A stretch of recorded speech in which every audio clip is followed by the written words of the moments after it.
Que Dieu soit béni, que Dieu soit loué. Nous servons un Jésus qui a le monde entier dans sa main. Ah, non, ok, c'est mon temps, non, ok, il a le monde dans sa main. Il a le monde, Jésus a le monde entier dans sa main. Oh, quand le vent s'élève, il a le monde entier dans sa main. Quand les disciples étaient en train de crier, ne t'inquiète-tu pas de ce que nous périssons. Lui, il s'est réveillé seulement, il a parlé calmement. Le vent s'est arrêté, les vagues se sont arrêtées parce qu'il a le monde entier dans sa main. Alléluia. Le maître de l'univers visible et invisible, l'architecte parfait, celui qui connaît la fin avant même son commencement. Il a le monde entier dans sa main. Alléluia, alléluia, alléluia, alléluia. Nous allons ouvrir nos Bibles, si cela ne vous dérange pas. Nous allons ouvrir nos Bibles. Merci beaucoup. J'ai dit merci pour mon papa, le docteur Israël Mabi, mon père. Que Dieu vous bénisse. Merci beaucoup. Que votre Dieu vous bénisse. Et merci pour l'encouragement. Que Dieu soit loué. Alléluia. Frères et sœurs, mesdames et messieurs, je vais lire la parole du Seigneur. La parole de Dieu.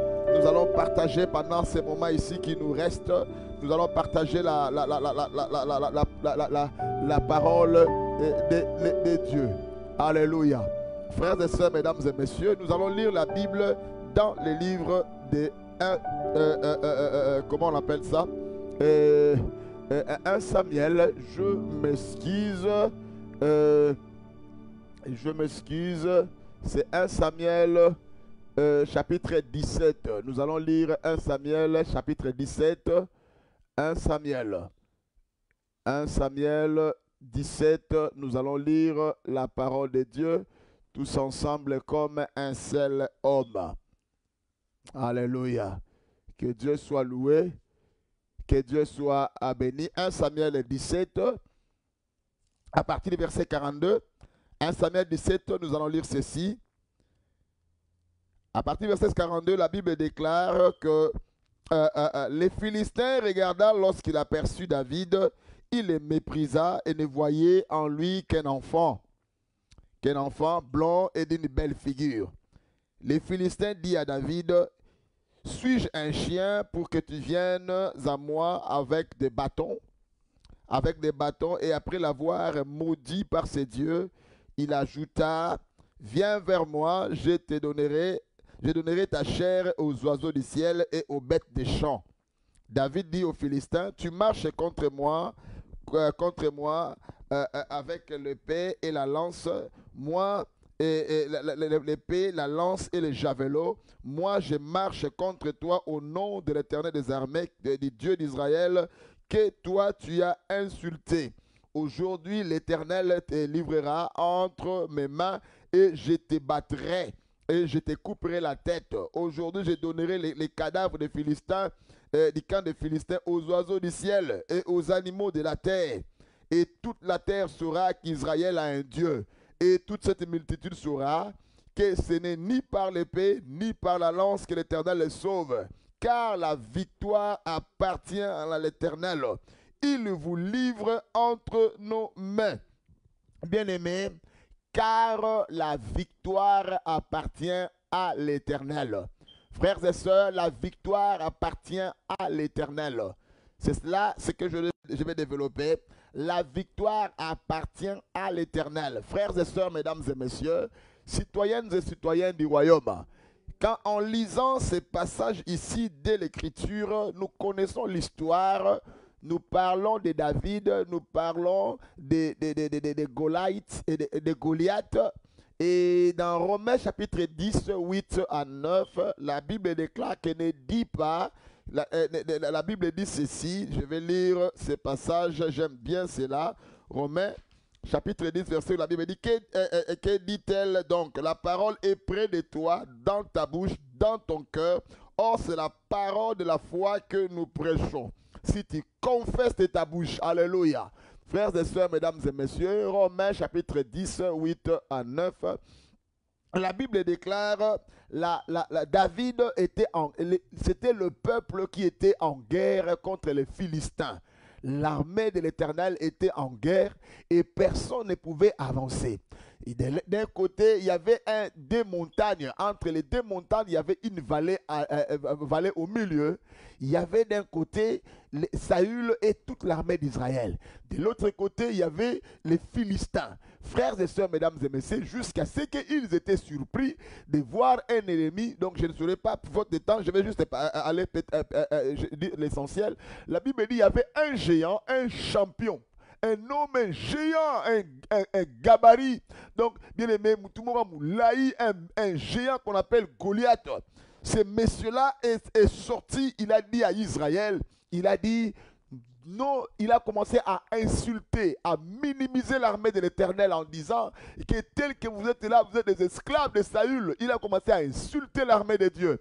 Frères et sœurs, mesdames et messieurs, et la Bible déclare que tout Israël, personne ne pouvait se lever pour qu'il y ait un défi. Parce que déjà, Malobo, au Philistin, qui déjà, ils étaient tellement sémé la peur quand on a bateau. Les paroles des Philistins ont sémé la peur dans le chef du peuple. La Bible dit pendant 40 jours, personne n'avançait. Parce que Moutoua a tellement moulaï tous les matins, il a dit Moutoua a longié. Si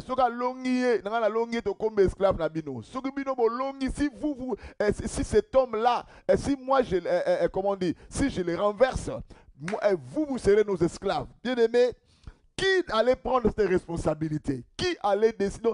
C'était une chose. Le problème, ce n'était pas seulement la peur, mais aussi une autre dimension. Si tu décides d'aller combattre les Philistins et que les Philistins abattent, toi tu as dit que, c'est-à-dire tu as accepté le défi. Si tu vas, il te bat, et frères et sœurs, donc tout un peuple devient les esclaves ou l'esclave des Philistins. C'était quelque chose qui sont momingi. Mais la Bible déclare qu'il y avait un jeune homme qui n'avait pas le langage du commun. Il avait un langage différent. C'est monsieur qu'on appelle David, après avoir reçu l'onction.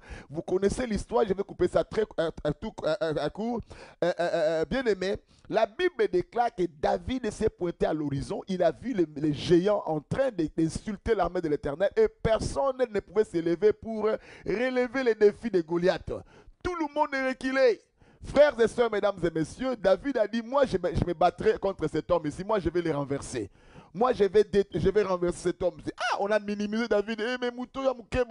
Bref, c'est que le roi a autorisé que David puisse partir. Pendant que David s'approchait pour aller combattre les Philistins géants Goliath. Frères et sœurs, mesdames et messieurs, il y a eu quelque chose qui a attiré mon attention. C'était la guerre des paroles. Amen. C'était la guerre des paroles. Bien-aimé dans le Seigneur, Goliath a commencé à parler pendant que David parlait, à avancer. Il a commencé par minimiser David en disant que tu es là. Yo Zamboua, tout ça boyé, toi tu viens contre moi. Il a commencé à minimiser. La Bible dit il a maudit David par ses dieux. Il a maudit David, frères et sœurs. Il a dit des choses contre David et David ne s'était pas découragé par rapport aux paroles que les Philistins sont en train de déclarer. La Bible dit, lui aussi, il a commencé à déclarer. La Bible déclare, David a commencé à dire que toi, tu marches contre moi avec la lance et l'épée, les javelots. Mais moi, je marche contre toi au nom de l'Éternel que toi, tu as insulté. Frères et sœurs, mesdames et messieurs, dans le combat spirituel, j'aimerais dire à quelqu'un, quand ton ennemi avance avec des simples mots, ne combat pas sur le même terrain avec ton ennemi, change la vitesse, monte. Si il y a la première vitesse, il y a la deuxième vitesse. Si il y a une deuxième vitesse, toi va dans la vitesse supérieure. La Bible déclare que lui, il insultait et le maudissait par ses dieux. Mais David a changé l'histoire. Il a dit Yo fingi Nzambe. C'est-à-dire David a bimi na likambuana à côté Nzambe. Frères et sœurs, mesdames et messieurs, dans le combat spirituel, quand tu comprends ces choses ici, frère, toi, tu dois sortir et faire entrer Dieu. La Bible dit que la victoire appartient à l'Éternel. Frère, David a commencé à déclarer des paroles. C'était des paroles qu'on déclarait. Parce que hier, je vous avais dit que J'avais dit et que c'est dans ta bouche. Dieu a tout mis dans ta bouche. Chaque fois quand tu déclares les paroles, sache que les déclarations que tu es en train de faire, tu es en train de mettre les lois spirituelles en mouvement dans les négatifs comme dans les positifs. C'est-à-dire, lui, il s'était focalisé pour insulter David, mais David ne s'était pas focalisé pour l'insulter, mais lui, David, a regardé vers le Seigneur. Il a commencé à associer Dieu en disant que toi, tu avances contre moi avec les épées, tu es armé jusqu'aux dents. Mais moi, je n'avance pas contre toi avec une expérience humaine, mais j'avance contre toi avec une expérience surnaturelle. C'est-à-dire qu'il a associé les dieux de l'univers en face à Bitumba. Et il a commencé à avancer. Bien aimé, déjà techniquement parlant, David, avant de combattre Goliath, il avait déjà remporté la victoire. Pourquoi? Parce qu'il a décrit le combat. Il a dit, aujourd'hui je couperai ta tête. Non seulement je couperai ta tête, je donnerai ton corps aux oiseaux du ciel. Je donnerai les cadavres des Philistins. Pourquoi? Parce que nous allons donner les cadavres des Philistins. Frères et sœurs, mesdames et messieurs, quand l'ennemi s'élève contre toi, quelle est l'attitude que tu as en face de l'adversité? Quand des problèmes s'élèvent, quand la crise s'élève, parles-tu le langage de la crise ou tu parles le langage de la foi? La Bible déclare que le langage de la foi est le bakaboy. La Bible dit, ne dis pas que cela est au ciel. Qui montera pour nous? Qui ira pour nous? La parole n'est pas loin de toi. La parole est dans ta bouche. La parole est dans ton cœur. C'est-à-dire, si tu déclares, si tu confesses de ta bouche, si tu parles, si tu déclares seulement, bien-aimé dans le Seigneur, la Bible dit que David a commencé à déclarer la parole du Seigneur et il avançait. Je ne sais pas quelle assurance ces messieurs, ces boudons avaient, parce qu'il n'avait que 17 ans à cette époque-là. Comment est-ce que, quelle est l'assurance que lui il avait devant un géant, un champion qui était lui à sa Messana Babitumba, et il était un géant. Donc David devant lui, ces messieurs, David a qui mouquait tellement, mais David n'avait que sa fronde, David n'avait que sa lance et à s'avancer pour aller vers les Philistins. Frères et sœurs, quel risque? Frère, la foi risque, la foi risque. Frère, la foi risque. Si tu ne risques pas, Jacques a dit, montre-moi ta foi avec, sans les œuvres, moi je te montrerai ma foi avec les œuvres. Ce que tu crois que Dieu est, exprime-les. Ce que tu crois que Dieu est, manifeste-les. Ce que tu crois que Dieu est capable de faire, avance, fais-les. Parce que David a cru que Dieu est capable de donner la victoire appartient à l'Éternel et il a avancé. Pendant qu'il a avancé, les Philistins ont avancé, David courait. Frères et sœurs, en face du combat, qu'est-ce qui attira comme mon attention? David n'avançait pas, ne marchait pas devant. Pendant que les Philistins ont avancé, David a couru. Ah, frères et sœurs, mesdames et messieurs, David a couru à Banoki-Mambangu pour aller rencontrer les Philistins.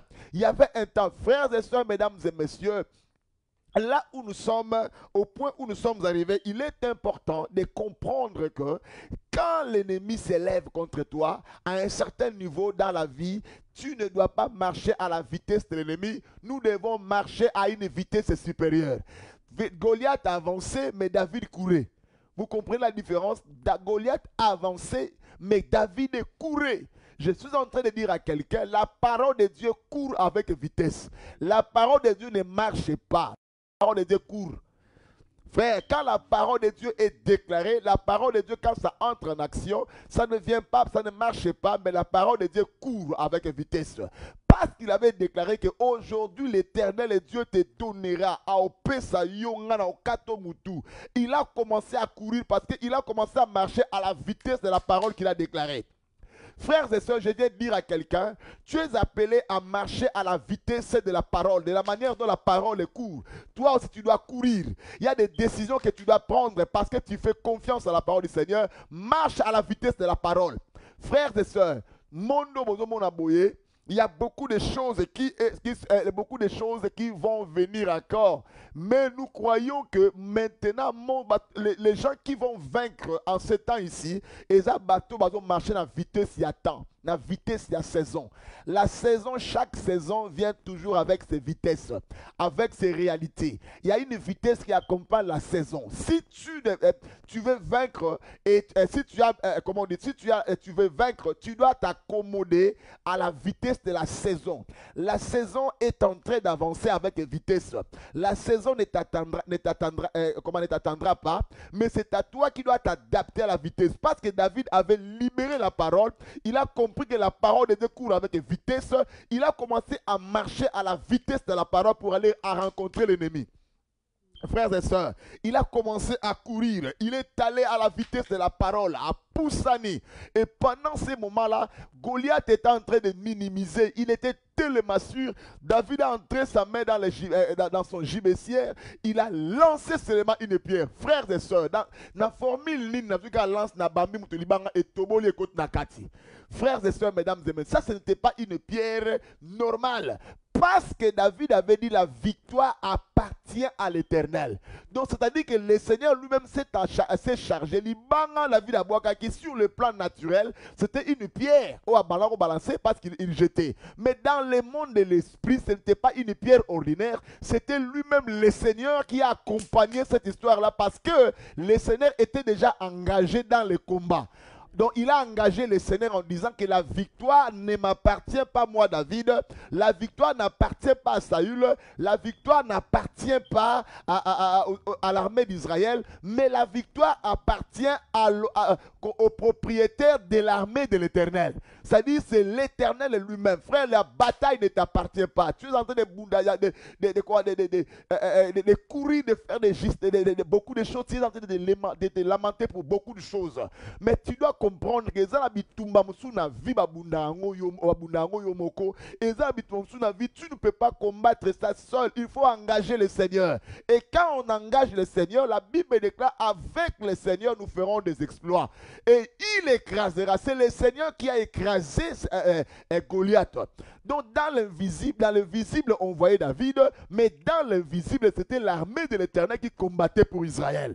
Frères et sœurs, mesdames et messieurs, pendant ces moments-là, David a avancé et Goliath était tombé. Je viens dire à quelqu'un cet après-midi, c'est dans ta bouche. Ce que tu déclares avec ta bouche là, tes yeux vont le voir et tes mains vont le toucher, car la victoire appartient à l'Éternel. La victoire appartient à l'Éternel. La bataille ne te concerne pas. Toi, fais ton pas, descends dans le champ de bataille. Parce que David, au préalable, il avait une expérience personnelle avec le Seigneur. Il le savait que ce Dieu-là, c'est ce même Dieu. Frère, comme j'aime bien le dire, devant le combat, tu dois parler face à l'ennemi. On ne parle pas le langage du commun. On ne parle pas le langage du public. On parle le langage de l'expérience. L'expérience qu'on a avec le Seigneur. David a déclaré le langage de l'expérience en disant, c'est lui qui m'a gardé, a la capacité de me garder encore. De la même manière, il m'a donné la victoire sur le lion et l'ours. De la même manière aussi, il me donnera la victoire devant ces géants qu'on appelle Goliath. Il a avancé, il n'a pas tenu compte de Maloba Goliath. Non, il n'a pas discuté avec Goliath, mais il est allé au niveau supérieur, à la dimension supérieure, commençant à déclarer les capacités de Dieu, ce que Dieu est capable de faire. Frère, devant l'adversité, devant la pression de l'ennemi, tu n'as pas besoin de discuter ou de parler le langage de l'ennemi. Ne parle pas le langage de l'ennemi, mais parle le langage de la victoire. Parle le langage du secret. Parle le langage de l'Éternel, ce que ton Dieu est capable de faire.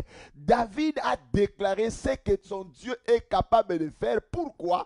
Il a dit parce que techniquement parlant, quand tu regardes, Goliath n'a pas dit qu'il n'a pas directement insulté Dieu. Ok, non, en tout cas, non, il a dit il a insulté le peuple. Or, en insultant le peuple de Dieu, c'était le nom de Dieu qui était mis en jeu. C'était sa réputation. La Bible déclare que Dieu ne donne pas sa gloire à un autre. David a compris ce jeu-là, il a associé Dieu. Il a dit, yo, na combattre yo, na obeto, na combo, ya nzambo, yo, fingi.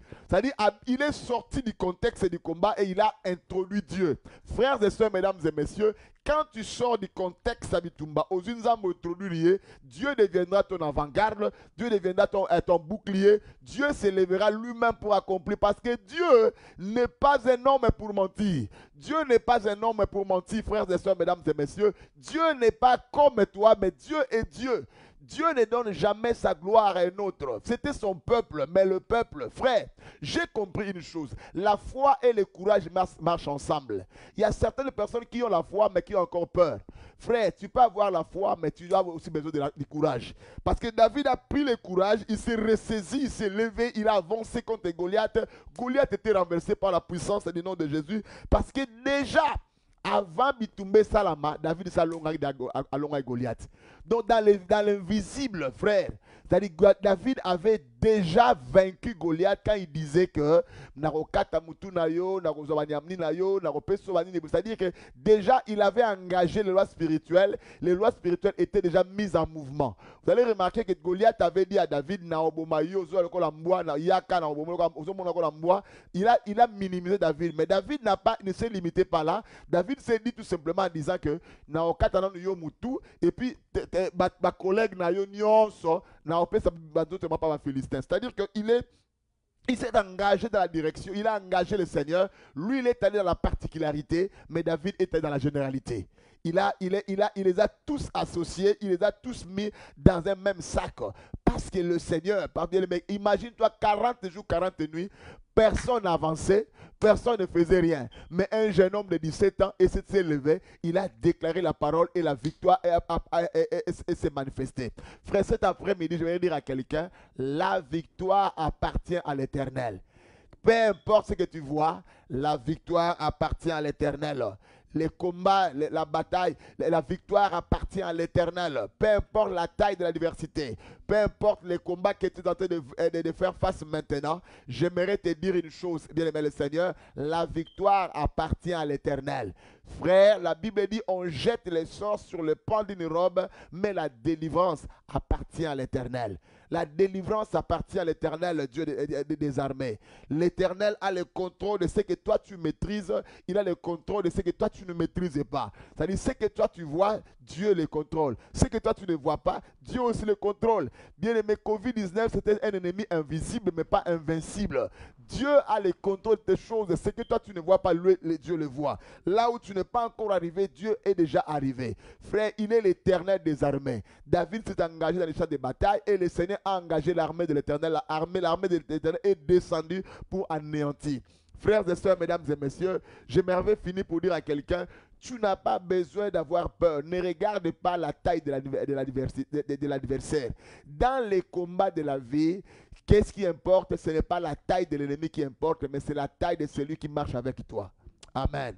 Donc, je répète encore, dans les combats de la vie, la taille de l'adversaire importe peu. Ce qui importe, c'est la taille la taille de la personne qui marche avec toi.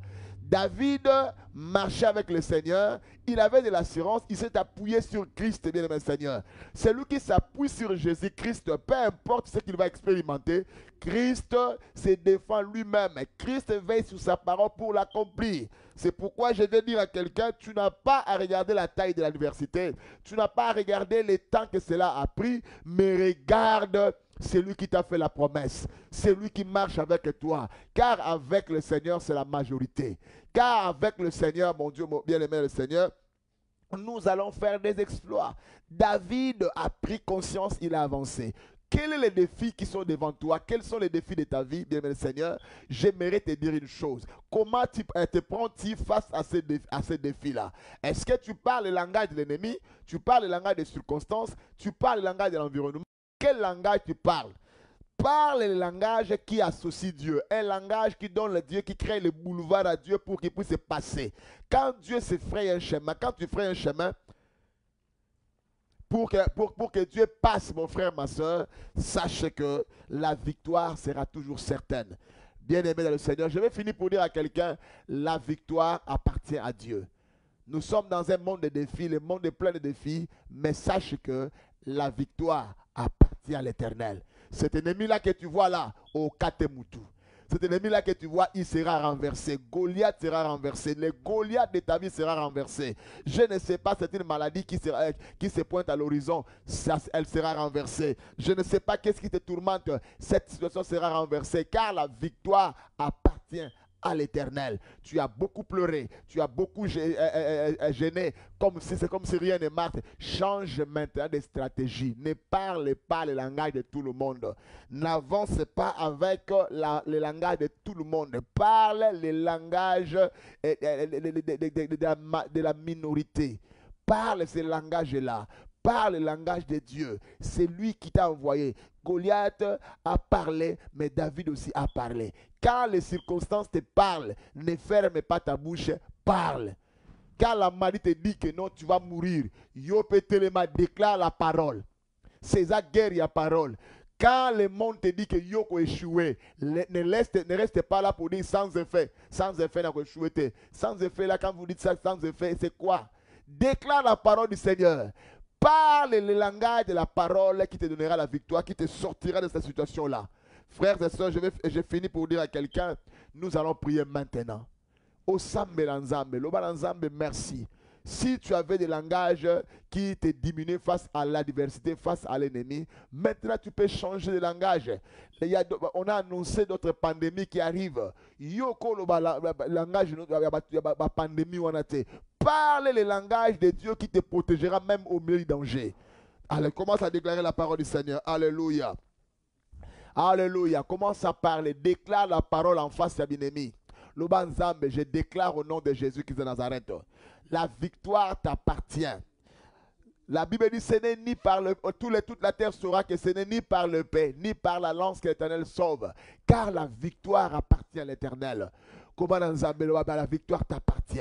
Oh, refuse d'avoir peur. La victoire appartient à l'Éternel. Goliath a fait trembler toute une nation pendant 40 jours.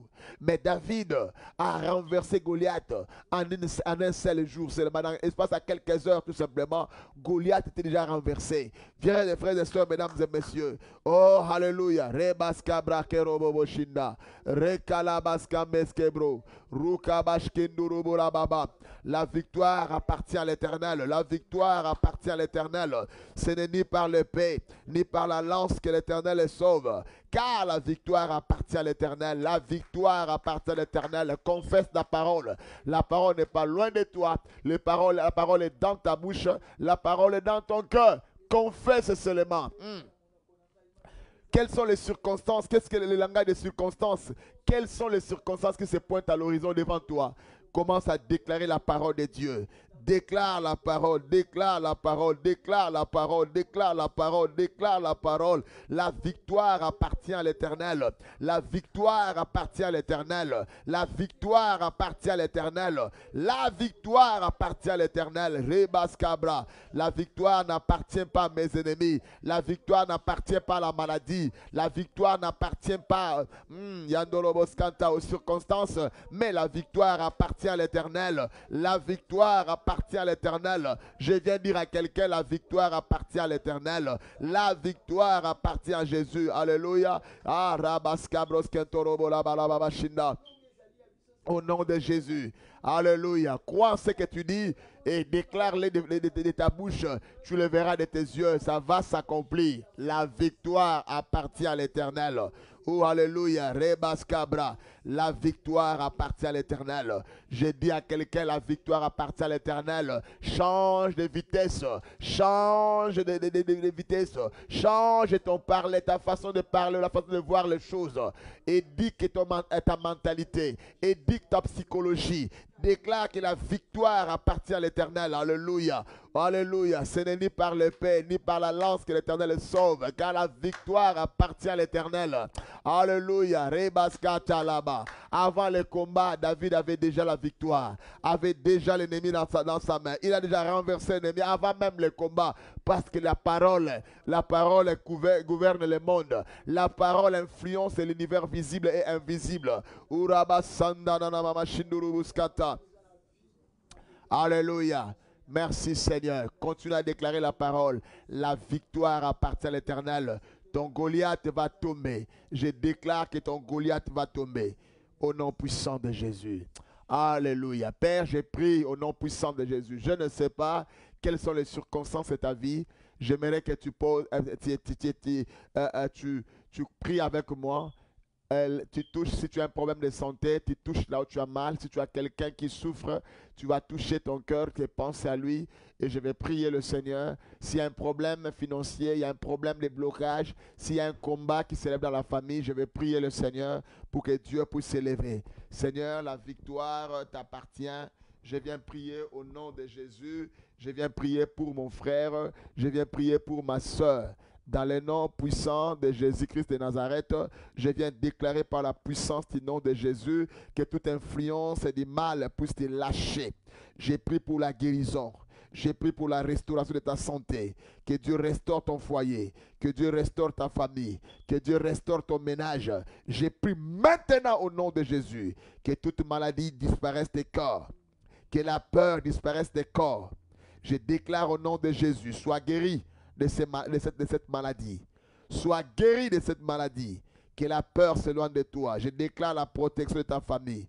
Au nom puissant de Jésus, tu es guéri. Tu es restauré. Au nom de Jésus. Père, merci de le faire. Merci Seigneur. Je déclare que les portes fermées s'ouvrent devant toi. Je déclare que ces rendez-vous que tu attendais, j'ai pris que le Seigneur accélère les processus. Nous ne marchons pas dans la vitesse de l'ennemi, nous marchons dans la vitesse de la parole. Car la parole ne marche pas, mais la parole court. Nous déclarons la parole qui court au nom de Jésus de Nazareth. Amen.